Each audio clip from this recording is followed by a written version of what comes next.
하나님의 말씀 함께 봉독하겠습니다. 출애굽기 23장 14절에서 19절까지 한 절씩 교독하겠습니다. 출애굽기 23장 14절에서 19절까지 말씀을 한 절씩 교독합니다. 제가 14절 먼저 봉독하겠습니다. 너는 매년 3번 내게 절기를 지킬지니라.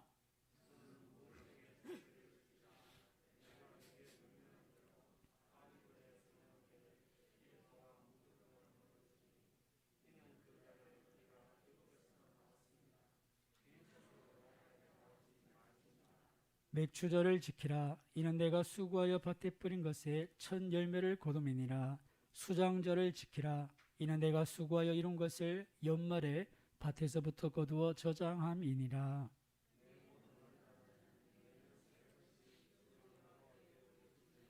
너는 내 제물의 피를 유교병과 함께 드리지 말며 내 절기의 제물의 기름을 아침까지 남겨두지 말지니라.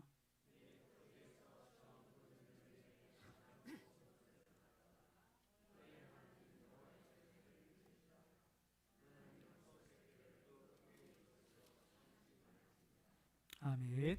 할렐루야. 성삼위 하나님께 감사와 찬송과 영광을 올려드립니다. 할렐루야. 감사합니다. 오늘 2022년 우리 추수감사절 감사예배로 하나님께 드리게 됐습니다. 오늘은 절기를 지키라라는 제목으로 우리가 이 절기를 지키는 이유에 대해서 말씀을 잠시 살펴보도록 하겠습니다. 오늘은 추수감사절인데요.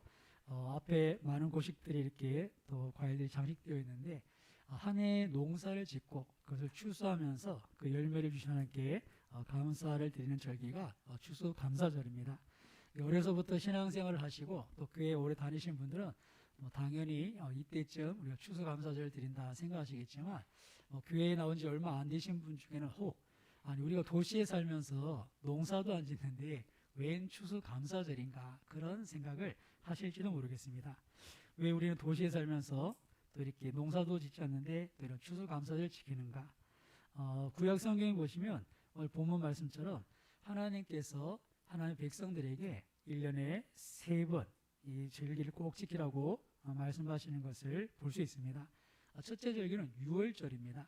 하나님께서 애굽에서 종되었던 그 이스라엘 백성을 구원해 내신 그 유월절을 지키라 말씀하시고 오늘 본문에는 특별히 15절에 무교병의 절기를 지키라 되어 있는데요. 6월절부터 그 다음날 일주일이 이제 무교절이죠. 그래서 같은 절기로 이해할 수 있습니다. 6월절과 무교절. 자, 그리고 두 번째 절기는 맥추절입니다. 한 해의 첫 번째 곡식, 여름이 지나고 밀과 보리를 추수할 때 밀과 보리를 추수하고 나서 드리는 감사절기가 맥추절입니다. 그리고 가을이 지나고 이제 겨울이 문턱에서 과일을 추수하는 가을에 거두는 그 절기는 이제 수장절이거든요.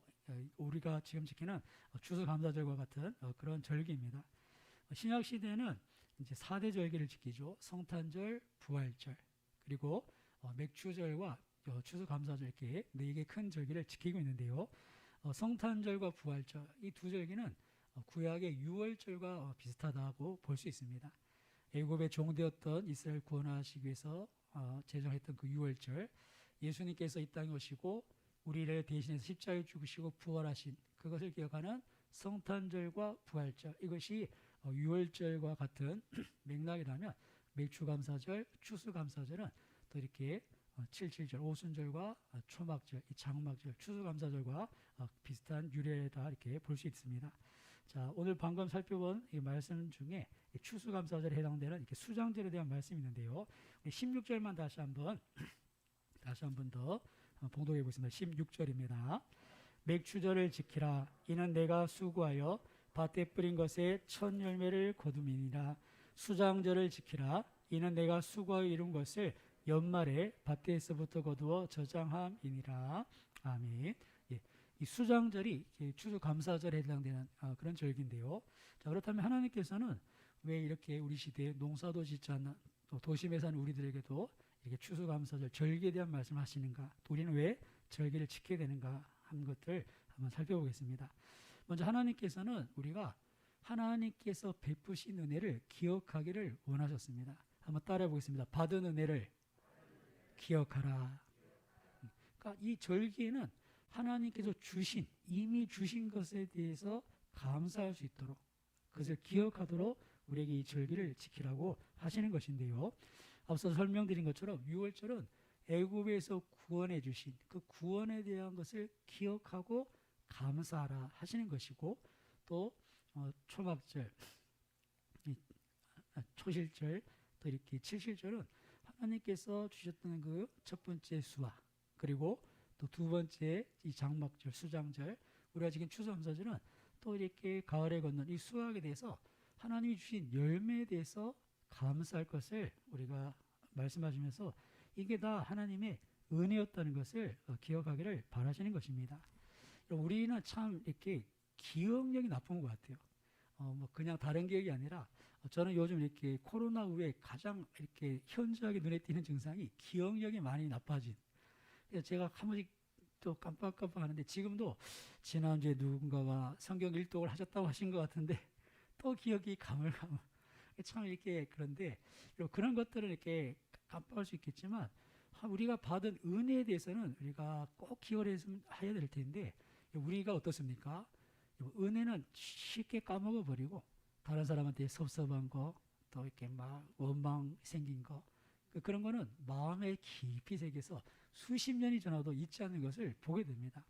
그래서 한 번씩 부부싸움을 하면 남자들은 그런 경향이 좀 좋은데 우리 자매님들, 아내 되시는 분들은 내가 시집 왔을 때 말이야 해서 벌써 20년 전에 시집 왔을 때 얘기를 하고 내가 첫 번째 애를 낳을 때 말이야 뭐 그러면서 또 그 얘기들을 다 정말 자세하게 기억하는지. 우린 그런 게 있는 것 같아요.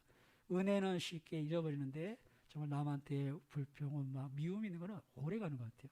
근데 여러분 그런 면에 있어서 우리가 하나님의 은혜를 어떻게 하면 좋겠습니까? 오래 기억하면 좋겠는데 따라해 보겠습니다. 은혜의 건망증. 은혜는 얼마나 쉽게 이렇게 생각해서 싹 사라지는지, 정말 우리가 받은 은혜가 이렇게 모래 위에 이렇게 글을 써놓으면 물이 들어갔다 나면 싹 지워지는 것처럼 분명히 은혜를 받았는데 은혜를 금방 까먹고 정말 내 삶에 어려움들이 있으면 하나님을 향한 불평, 원망은 계속 오래 가더라는 것이죠. 그런 면에 있어서 하나님께서 야, 내가 네게 준 은혜가 얼만데 네가 받은 은혜가 있지 않느냐? 하나님 어디 제가 받은 은혜가 있습니까? 잘 생각해 봐라. 이것이 우리가 절기를 지켜야 되는 이유인 것입니다. 한번 따라해 보겠습니다. 잘 생각해 봐라. 우리 잘 생각해 보면 모든 것이 은혜라는 것이죠. 고대 그리스의 철학자인 플라톤은 이런 감사를 합니다. 그가 소크라테스의 제자로서 그 시대를 살아가면서 정말 그의 지혜를 뽐내는 가운데 그는 어떤 감사를 하냐면, 첫 번째, 짐승으로 태어나지 않은 것에 감사. 그 때문에 감사하는 분 계십니까? 아이고 내가 이 사람으로 태어났다니. 이런 거 우리 전혀 감사 안 하잖아요. 근데 이 그리스의 철학자, 저 위대한 스승 중에 한 명이던 플라톤이 야, 내가 짐승으로 안 태어난 게 너무 감사하다. 내가 인격을 갖추고 이성을 갖춘 이런 사람으로 태어난 것이 얼마나 감사한가. 그런 감사를 하더는 겁니다. 또한 두 번째 그가 감사한 것은 내가 다른 나라가 아닌 그리스에 태어난 것에 감사. 이 시대가 그 시대에도 여러 가지 문명이 떨어진 그런 야만족도 있었지 않겠습니까? 그럼에도 철학과 정치, 예술, 학문, 좀 이런 문명 국가에 태어난 것을 너무나 감사했다는 것이죠. 여러분, 저와 여러분도 이 자유민주주의 대한민국에 태어난 것을 감사할 수 있기를 주님의 이름으로 축복합니다. 이거 잘못해서 우리가 하나님께서 딱 점을 찍었는데 북이 한 30도 위에 딱 찍히면 어디 갑니까? 북한에 태어나는 거예요. 이런 북한에 태어났으면 저와 여러분의 삶이 어땠을지 모릅니다. 저와 여러분 하나님도 모르고 예수님도 모르고 그냥 그렇게 영원한 지옥에 던져졌을 줄 모르는 일이죠. 북한이라는 것이 그렇게 멀지 않습니다. 정말 여기서 비행기 타면 1시간이면 충분히 가는 거리 아니겠습니까? 바로 윗동네만 떨어졌어도 우리 삶이 얼마나 비참했을지 모릅니다. 그리고 여러분, 잘못 태어나서 새까만 동네에 태어나면 어떻겠습니까? 우리가 매일 먹는 이거 마시는 물조차도 구하기 힘든 그런 나라들이 아직도 저 아프리카나 동남아 같은 데는 많이 있습니다. 그런 걸 보면 정말 이 플라톤이 내가 그리스에 태어난 것을 감사한다 이야기했다면 우리 대한민국에 태어난 것에 대해서 충분히 감사할 이유가 있는 것이죠. 또한 플라톤은 계속해서 내가 소크라테스의 제자, 그런 훌륭한 선생을 만난 것을 감사하고 또 남자로 태어난 것을 감사합니다.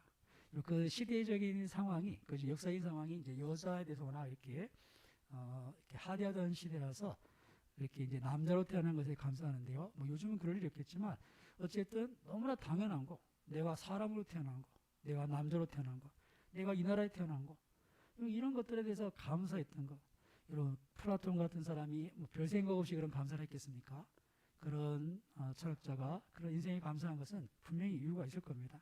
그리고 그보다 더 뛰어난 하나님께서는 저와 여러분에게 감사한 것, 하나님께 주신 것들을 기억하며 감사할 것을 말씀하고 있다는 것이죠. 여러분, 저와 여러분도 정말 당연하게 여겨지는 것들, 이것에 대해서 다시 한번 당연한 것이 아니었음을 기억하며 감사할 수 있기를 주님의 이름으로 축원합니다. 사지가 멀쩡하게 태어난 것, 이것도 얼마나 감사한 일입니까? 제가 다니엘 기도회를 통해서 매번 느끼는 것 중에 하나가 정말 건강한 것 자체가 감사구나. 우리가 사랑의 헌금을 하는데 많은 이들이 태어날 때부터 장애가 있고 뭐 태어나서 얼마 안 돼서부터 이렇게 희귀 질병을 앓고 그리고 또 이렇게 인생을 살다가 정말 너무나 이렇게 보는 사람 마음이 먹먹해질도록 그런 아픔을 당하는 이들이 너무나 많은 것을 볼 수 있습니다. 그런 가운데 그냥 우리가 이렇게 두 발로 서서 걸을 수 있는 것, 예배 자리에 올라올 수 있는 것, 또 우리가 입을 열어서 말로 찬양할 수 있는 것, 그리고 손뼉 치며 박수 치며 찬양할 수 있는 것, 그리고 우리가 서로 얼굴을 마주대하면서 이렇게 말씀을 나눌 수 있는 것, 이 모든 것이 감사의 제목이 될 수 있기를 주님의 이름으로 축복합니다. 우리 다니엘 기도회 가운데 우리 모용공 목사님이라는 분이 계셨는데 이분은 뇌에 암이 생겼습니다. 교모 세포종이라고 암 중에서도 치사율이 3%가 살아날 확률이 3%밖에 안 되는 보통 췌장암이 이렇게 굉장히 이렇게 위험한 암이다. 그것이 생존율이 한 8% 된다 그러네요. 근데 이 교모 세포종은 3%밖에 안 되는 걸리면 거의 죽는 암인데 이분이 3개월밖에 못 살겠습니다. 진단을 받고 3개월 뒤에 왔는데 또 3개월 더 살겠습니다. 그래서 지금 다음 달 12월이 되면 이제 5년째랍니다. 보통 암은 5년이 되면 완치된 걸로 이야기하는데 근데 이분이 완치돼서 완치된 건 아니에요. 지금 오른손을 못 써서 팔을 이렇게 들어 올리시더라고요. 그러면서 하시는 말씀이 여러분 박수 칠 수 있는 것에 감사하세요. 그러시더라고요. 그러면서 다리도 다리도 이렇게 움직이지 못하고 그런 신체의 반을 쓰지 못하시지만 이분이 말도 어눌해요. 뇌에 종양이 있으니까. 근데 얼마나 밝게 웃으시면서 처음에는 뭐 저런 사람이 있으신가 싶을 정도로 너무 억지로 막 이렇게 하시는 그런 과장된 그런 표현 같았는데 그분의 삶의 이야기를 듣고 나니까 정말 그가 의지를 다해서 자신의 주어진 상황 속에서도 감사하고 그래서 교회를 개척하셨는데 건축도 하고 얼마나 이렇게 목회를 재밌게 하시는지 제가 그래서 어떻게 저렇게 목회를 할 수 있을까 싶었더니 그분이 그 인생의 고난을 딛고 일어선 것 이것이 정말 주변 사람들에게 옆에만 있어도 위로가 되고 힘이 되니까 많은 분들이 또 교회에 함께 모이는 것이 아닌가 그런 생각을 해보게 됩니다. 여러분 그런 분들의 모습에 비하면 저와 여러분은 정말 이 자리에 앉은 것만으로도 충분히 감사할 수 있지 않겠습니까? 우리에게 주어진 당연한 것, 더 이상 당연한 것이 아니라는 것을 기억했으면 좋겠습니다. 나의 나된 것은 오로지 주님의 은혜다. 이것을 우리가 인정하고 기억할 때 우리가 여러 가지 힘겨운 상황들, 정말 우리 마음을 흔들어 놓는 불평, 원망, 또 짜증 이런 힘겨운 것들이 다시 한번 그 은혜 안에서 다 씻겨나갈 때 그럴 때 다시 한번 우리 마음 속에 정말 다시 한번 하나님으로 인한 그 평안과 기쁨들을 다시 한번 누릴 수가 있을 겁니다. 바라기는 이번 추수감사절을 통해서 평범한 일상 하나님께서 주신 것들을 다시 기억하면서 우리가 그것을 당연한 것이 아니라 하나님의 은혜였습니다 고백하심으로 다시 주저앉은 그 자리에서 불평의 자리, 원망의 자리에서 다시 한번 일어설 수 있기를 주님의 이름으로 축원합니다. 그래서 하나님 우리가 그 자리에 주저앉아서 정말 땅을 치고 가슴을 찢고 눈물 흘리는 우리를 안타까워하시면서 감사하라고 지난 일들을 돌아보고 우리에게 베푼 은혜를 기억하며 감사라고 감사를 명하신 겁니다. 이렇게 우리는 감사할 이유가 있는 것인데요. 또 두 번째 우리가 감사할 것은 이런 절기를 지켜야 되는 이유는 우리에게 주셨던 은혜도 은혜지만 앞으로 주실 은혜를 믿음으로 바라보면서 우리가 이 모든 주어진 상황들 속에 믿음으로 하나님 앞에 서기를 원하셨기 때문에 우리에게 감사하고 절기를 지키라 하신 것입니다. 우리가 오늘 본문 뒤에 말씀을 다 읽지 않았지만 20절 이하의 말씀을 보시면 약속의 땅에 들어가서 그들이 하나님의 말씀에 순종할 때 주실 은혜들을 쭉 설명하는데요. 20절 말씀에 보시면 내가 너를 보호하여 너를 내가 예비한 곳에 이르게 하겠다 하시면서 하나님께서 우리의 삶 가운데 우리의 보호자가 되실 것을 약속하십니다. 여러분, 우리가 살고 있는 이 삶, 정말 질병의 위험도 있고 또 여러 가지 삶의 여정에 힘든 고난이 있지만 그 삶 속에 하나님 약속하신 것은, 여러분 따라해 보세요. 내가 가야 할 길이라면 하나님께서 가게 하신다. 오늘 이 믿음을 가질 수 있기를 주님의 이름으로 축원합니다. 하나님, 우리가 가야 할 길은 그 길을 없애주시지 않습니다. 내가 가야 할 인생의 길을 주님은 우리가 아무리 기도한다고 해도 그래 이 길 말고 다른 길 가자, 우리의 길을 우회시키지 않으십니다. 우리가 가야 하는 길이라면 반드시 그 길을 가게 하시는데 그 길을 가는 동안 우리를 지켜 보호하시는 줄 믿습니다. 이게 우리의 믿음의 고백인 것이죠. 그래서 우리가 하나님께서 우리와 함께 하시고 베푸실 은혜를 바라보면서 우리가 걸어가야 할 길을 묵묵히 믿음의 인내로 걸어가야 하는 것입니다. 하나님께서는 이 지금 출애굽기의 말씀, 광야에 있는 이스라엘 백성들에게 그들이 약속의 땅에 들어갈 때까지 이 광야 길 가운데서 그들을 보호할 것이다, 그렇게 약속을 하시는 것입니다. 우리 인생도 마찬가지입니다. 우리에게 하나님께서 행하시는 그 일들 우리가 다 이해할 수 없고, 그리고 여러분들도 지금 여러 삶의 현장에서 힘들어 하시는 것처럼 내가 원치 않는 길, 정말 없었으면 하는, 피하고 싶은 그 길들을 우리가 걸어가야 될 때가 분명히 있습니다. 그러나 우리가 그 가운데 기억할 것은 하나님께서 그 모든 것을 허락하셨다는 것을 다시 한번 기억해야 합니다. 우리가 2주 전쯤에 토기장이와 진흙이라는 제목으로 하나님과 우리의 관계에서 하나님은 그러실 수 있는 분이다. 하나님, 내 삶이 왜 이렇습니까? 하나님, 왜 내게 이런 문제가 있습니까? 우리는 그렇게 하나님 말하겠지만 하나님 어떠신 분이냐? 그분은 창조주시고 토기장이시고 우린 그가 빚어 만든 인생, 진흙 같은 인생인데 그가 우리의 인생을 어떻게 만드신 간에 그 만드시는 바가 선하시다 고백하고 인정하고, 그렇다면 하나님께서 내게 하시는 그 모든 일들을 우리가 수용하고 받아들이는 것, 이것이 우리 믿음이라 말씀드렸는데요.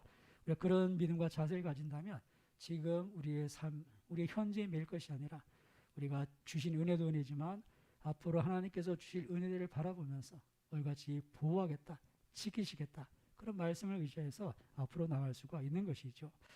오늘 다시 한번 예배 자리에서 정말 감사할 수 있는 것이 아무것도 없는 것 같은 그런 상황에 계시더라도 하나님께서 하나님이 되심을, 정말 내 삶을 지금도 다스리고 계신다는 사실을 다시 한번 믿음으로 고백하심으로써 그 감사가 하나님을 영화롭게 하고 우리 가운데는 하나님께 주시는 커다란 구원의 기회가 되시길 주님의 이름으로 축원합니다.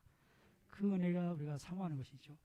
이렇게 20절에 보호하신다는 말씀뿐 아니라 25절의 말씀에 가시면 우리에게 또 복을 주실 것을 말씀하시는데요. 25절 한번 같이 23장 20절 같이 봉독해 보겠습니다. 내 하나님 여호와를 섬기라. 그리하면 여호와가 너희 양식과 물의 복을 내리고 너희 중에서 병을 제하리니. 아멘. 여호와를 섬기는 것, 그분을 인정하고 마땅히 그분이 받으실 영광을 돌려드리는 것이겠죠. 그렇게 우리가 감사로 하나님 앞에 영광을 돌리고 하나님을 하나님 되심을 인정할 때 하나님 우리의 물질에 대한 약속도 분명히 해주고 계십니다. 성경을 보시면 하나님께서 우리에게 심은 대로 거둔다 하신 말씀을 하시는 것을 볼 수 있습니다. 그 말씀은 우리가 이렇게 믿음으로 하나님 앞에 심고 또 믿음으로 행한 모든 것들을 하나님께서 기억하고 갚으신다는 것인데요. 하나님 우리의 생활, 우리의 먹고 마시는 것에 절대 무관심하지 않으십니다. 하나님은 우리에게 있어야 할 것을, 우리의 필요를 아시는 분이시고 우리가 구하고 찾고 두드리면 좋은 것 주시는 분이심을 다시 한번 기억할 수 있기를 주님의 이름으로 축원합니다. 그 하나님을 바라보면서 주실 은혜를 기대하면서 우리가 이 아침에 감사할 수가 있는 것이겠죠. 그리고 25절 끝에 가시면 또 너희 중에서 병을 제한다. 이 병에 대한 건강에 대한 약속도 있는데요. 어쨌든 하나님께서 우리에게 주실 은혜들, 지금 현재가 매인 것이 아니라 앞으로에 대한 하나님의 은혜를 사모하면서 우리가 감사할 때 이 모든 상황들을 이겨나갈 수가 있는데요. 무엇보다 우리가 감사해야 될 이유, 이런 절기를 지켜야 될 이유는 우리가 이런 절기를 통해서 하나님 앞에 감사하기 시작할 때 하나님 앞에 우리의 삶이 다시 복되어진다는 것인데요. 제가 자주 말씀드렸던 것처럼 감사와 행복은 비례합니다. 그리고 감사는 내 의지의 선택이라는 것을 절대 잊지 마십시오. 어떤 상황 속에서 내게 있는 것에 감사할 수 있고 없는 것에 우리가 원망할 수 있습니다.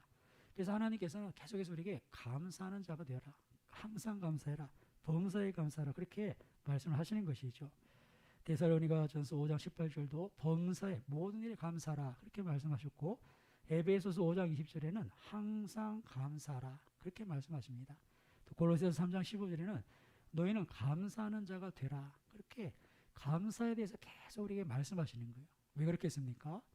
하나님께서는 저와 여러분이 우리 인생의 염려에 매여 있고 우리가 하나님 주신 은혜도 모르고 베푸신 은혜도 기억 못하고 현재에서 그렇게 주저앉아 있는 그런 우리를 보시면서 너무 안타까운 것이죠. 그래서 감사해라. 감사해라. 주신 은혜 기억해라. 주실 은혜도 기억해라. 감사해라. 그렇게 우리가 항상 감사하는 자, 범사에 감사하는 자가 되기를 바라시는 것입니다. 하나님은 하나님의 자녀된 우리가 그렇게 불행하게 살기를 원치 않는다는 것을 잊지 마십시오. 우리가 감사함을 회복할 때 하나님께서 우리의 삶을 우리의 모든 빈자를 다 치우고 남는 그런 은혜를 베푸신다는 것을 여러분 기억하셨으면 합니다. 이번 단일 기도회 가운데 정말 제 아내도 이렇게 굉장히 이렇게 좀 놀랬던 분의 간증이 있는데 이연숙 선교사님이라는 분이 계십니다. 이분은 중학교 2학년 때 아버지께서 돌아가시고 고등학교 3학년 졸업 때 어머니 돌아가시고 그리고 결혼한 지 얼마 안 되어서 남편과 선교사님과 선교를 떠났는데 그 선교지에서 딸아이와 뱃속의 아이 4개월 된 아이를 놔두고 이 선교사님이 교통사고로 이제 돌아가셨어요.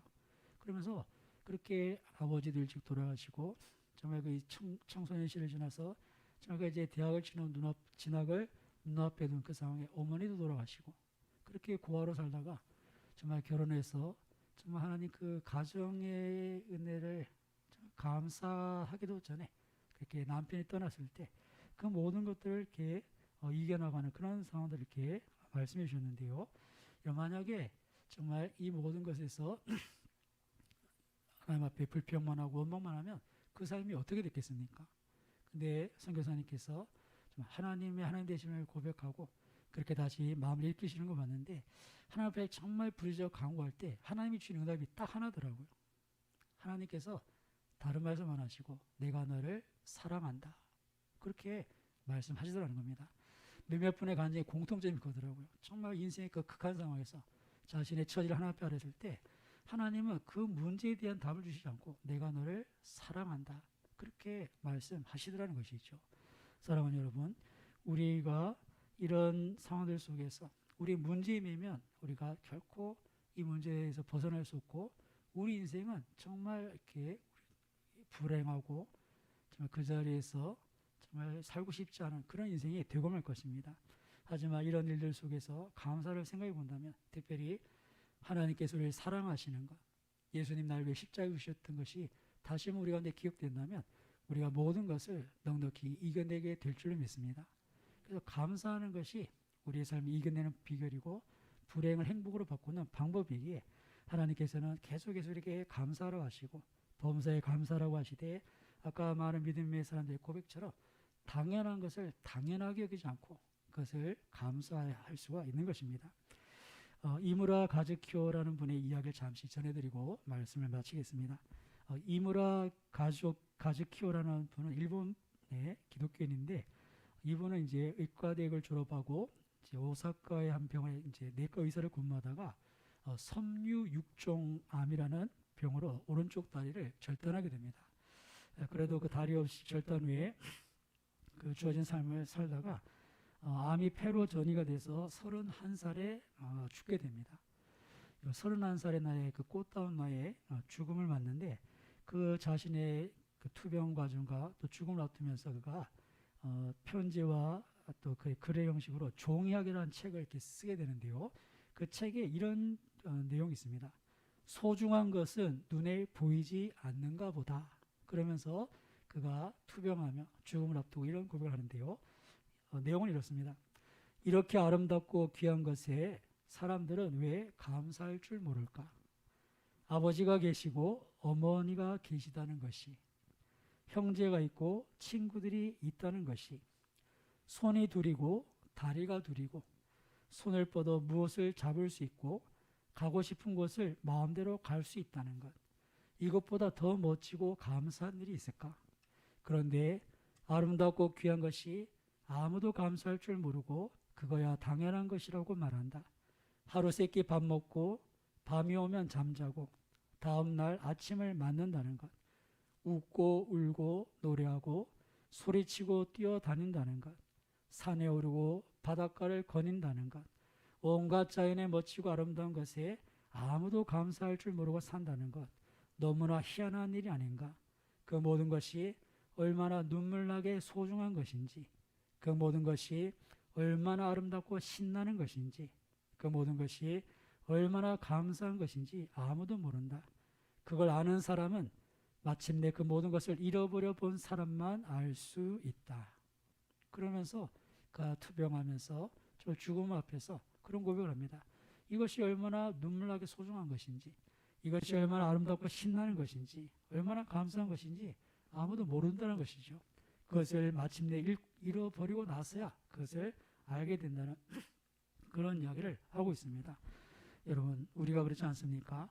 우리가 잃어버리지 않아 지금 가지고 있기에 당연하다고 여기지만 정말 이분의 간증 고백뿐 아니라 정말 이번 다니엘 기도의 많은 분의 간증이 내가 어떤 어려움에서 그 문제를 해결받고 병이 고침을 받고 그런 간증들보다 그 속에서 하나님 앞에서 하나님께서 내게 왜 이런 것을 허락하셨는지 그런 믿음의 씨름 가운데 하나님께서 내가 널 사랑한다 말씀에 그 모든 것들을 풀어내고 그리고 내가 하나님께서 하나님 되시다는 것을 인정하면서 그것을 수용하고 오히려 그것 때문에 이것들이 당연한 것이 아니었구나.